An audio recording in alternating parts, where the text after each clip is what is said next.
राधे राधे, जय श्री कृष्णा। आप सभी को मेरे इस यूट्यूब चैनल पर हार्दिक स्वागत है, अभिनंदन है। आज मैं आपको use of elements of arts in flower decoration, पुष्प सज्जा में कला के तत्वों का किस प्रकार से कैसे उपयोग किया जाए जिससे कि पुष्प सज्जा निखर उठे। पिछले वीडियो में बच्चों मैंने आपको बताया था कि पुष्प सज्जा का क्या महत्व है, कब इसकी शुरुआत हुई है, इसका क्या इतिहास रहा है, सबसे पहले किन देशों में पुष्प सज्जा का स्कूली शिक्षा दी गई है। इन सारे बातों पर मैंने डिटेल्स में चर्चा की है, तो इसके लिए आप पिछले वीडियो को देखिए। आज के इस वीडियो में बताऊंगी पुष्प सज्जा में कला के तत्वों का प्रयोग, use of elements of arts in flower decoration. तो पहला जो है एलिमेंट्स ऑफ आर्ट्स, ये तो आपने पढ़ा होगा कि कला के कौन कौन से तत्व हैं, जिसमें रेखा है, आकार है, बनावट है, रंग योजना है ना, बहुत सारी चीजें हैं। तो चलिए आज मैं आपको बताऊंगी कि पुष्प सज्जा कैसे की जाए जिससे कि पुष्प सज्जा बहुत ही सुंदर लगे। आप तो देखते हो मालिन को, जो माली है हमारे गार्डनर मालिन, वो पढ़ी लिखी नहीं है, उन्हें कला के तत्वों का ज्ञान नहीं है, वो कला के सिद्धांत नहीं जानते हैं। इसके बावजूद भी उनकी अनुभवी आंखें और अंगुलियां इस तरह से पुष्प सज्जा करती हैं कि देखने वाले की आंखें चौंधिया जाती हैं।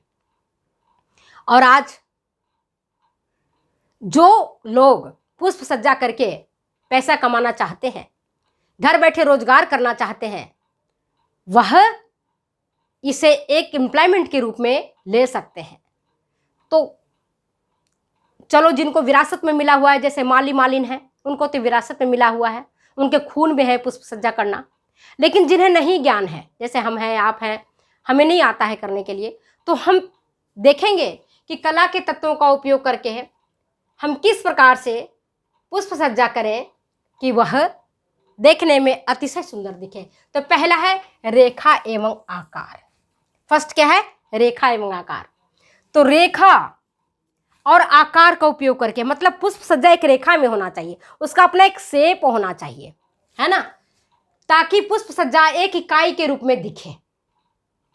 इसके लिए हमें प्रकृति ने किस प्रकार से पुष्प सज्जा किया है उसका हमें उदाहरण लेना है। आप प्रकृति में गुलाब का फूल को देखो या किसी भी गुड़हल का फूल को देखो, तो आप देखोगे कि उसका तना जो है चौड़ा और मोटा है ना। गुलाब का देखो या आप गुड़हल के पेड़ को देखो, है ना, गुड़हल जिसको कहते हैं, गुड़हल कहते हैं, है ना, कुछ भी कहो।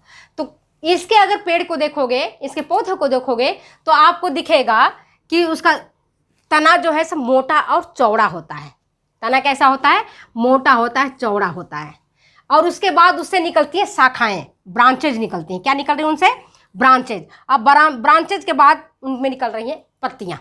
ठीक है, जहां पर शाखाएं निकल रही हैं और वहां पर शाखाएं से देखते हो निकल रही हैं कलियां, और फिर निकलती हैं उस फूल, कलियां ही बोलते हैं फूल में। तो ये देखोगे जो तना भाग होता है वह भाग होता है मोटा। तना भाग कैसा होता है? मोटा होता है।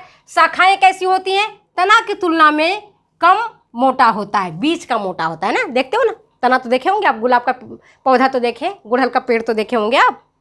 तो उनको देखोगे आपको ध्यान आएगा। जब कभी भी परीक्षा में आए रेखा एवं आकार का, तो याद करने का एक ही तरीका है, वो क्या है? आप स्मरण करो गुलाब का पेड़ का, आप याद करो गुड़हल का पेड़ का, तो आपको पता चलेगा कि जो गुलाब का पौधा है उसका तना मोटा होता है। इसके बाद निकलती है, कोई भी पेड़ पौधा से निकलती हैं शाखाएं, और फिर उसके बाद निकलती हैं पत्तियां। तना होता है मोटा और भारी, शाखाएं होती हैं जिसमें से निकलते हैं कलियां, और कलियां बन जाते हैं फूल, है ना। तो कलियां और फूल ये दोनों होते हैं नाजुक, कोमल, पतला और सुंदर। क्या होता है? फूल सबसे सुंदर होता है ना। पत्तियां भी छोटा और नाजुक होता है। तो अगर प्रकृति में आपको विन्यास करना है, पुष्प सज्जा करनी है, तो आप रेखा एवं आकार को महत्व दो। पुष्प एक रेखा में होना चाहिए, एक इकाई के रूप में दिखना चाहिए, उसकी बनावट सुंदर होना चाहिए। इवन कोई सा भी फूलों से लदे हुए पेड़ को देखो, आप देखोगे उसका तना भारी और मोटा ही होता है।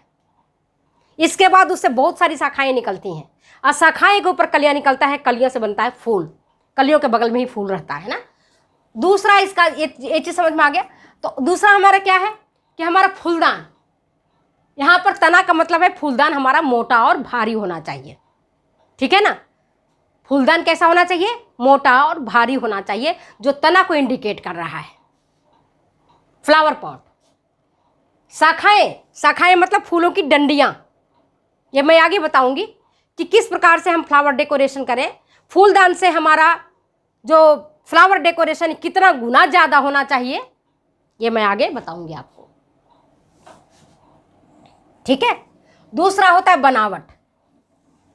ये चीज़ ध्यान देना बहुत ज़रूरी है। बनावट, टेक्सचर। एलिमेंट्स ऑफ आर्ट्स का दूसरा महत्वपूर्ण तत्व है बनावट। बनावट कैसा है? कुछ बनावट आप देखते हो कि खुरदरा होता है, कुछ मखमली होता है, कुछ चिकना होता है, आप देखते हो ना बनावट। तो बनावट कैसा है? फूलों की बनावट कैसी है? अगर फूल की बनावट चिकना है, कोमल है, फूल बहुत मुलायम है, बहुत नाजुक है, जैसे गुलाब, पैजी, फ्लॉक्स, स्वीट पीच, ये बहुत ही कोमल पुष्प हैं, बहुत ही सुंदर पुष्प हैं, बहुत ही कोमल पुष्प हैं। तो इसके लिए आपको कोमल और नाजुक फूलदान का उपयोग करना चाहिए, चिकनी सतह वाला। इसके लिए उपयुक्त होता है कांच की हल्की, पतली और चिकनी सतह वाला फूलदान आप लोगे। इसमें अगर आप गुलाब की सज्जा करोगे तब ज़्यादा वो सुंदर दिखेगा, ज़्यादा अच्छा दिखेगा, ठीक है, समझ में आ गया। टेक्सचर में वहीं पर अगर फूल कठोर है, बड़ा है, भारी है, जैसे डैफोडिल्स का, तो डैफोडिल्स का अगर फूल है, पुष्प है, तो कठोर होता है, भारी फूल होता है। इसके लिए आपको फूलदान जो यूज करना है वो आपको खुरदरी बनावट वाला और बड़े साइज का, है ना, बड़े साइज का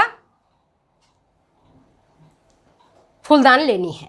कहने के तात्पर्य है कि कोमल अगर फूल है तो कांच का फ्लावर पॉट लो, चिकनी सतह वाला लो और सुंदर ट्रांसपेरेंट पतली लो।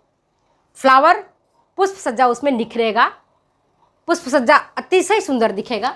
वहीं पर अगर आप भारी फूलों से कर रहे हैं, डैफोडिल से कर रहे हैं, तो उसके लिए फूलदान आप बड़े साइज का लें, भारी बनावट वाला लें। इसका छोटा से याद करने के लिए एक ही है, छोटी फूल छोटा फूलदान, बड़ा फूल बड़ा फूलदान, लंबा फूल, फूल की साइज अगर लंबी है ना, तो लंबा फूलदान लेना है आपको। बड़ा फूल है तो बड़ा फूलदान लेना है, छोटा फूल है तो छोटा फूलदान लेना है ना। ये सारी चीज़ को आपको ध्यान रखना पड़ेगा। तो आज की इस वीडियो में मैंने आपको use of elements of arts in flower decoration बताया है।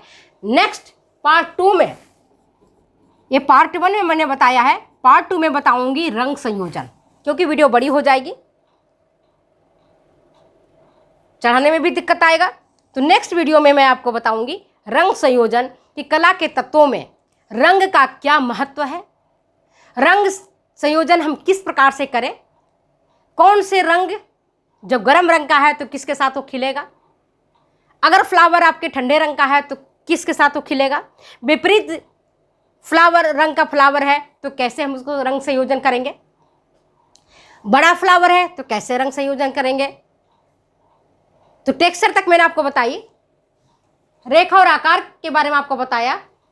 नेक्स्ट वीडियो में मैं आपको जो रिमेनिंग बचा हुआ है आपका रंग संयोजन, इसके बारे में आपको बताऊंगी कि पुष्प सज्जा में रंगों का क्या महत्व है और किस प्रकार से हम पुष्प सज्जा करेंगे कि पुष्प सज्जा हमारा काफ़ी अच्छा होगा, काफ़ी खिल उठेगा। चलिए हम अपनी वीडियो को यहीं समाप्त करते हैं। Bye bye, thank you.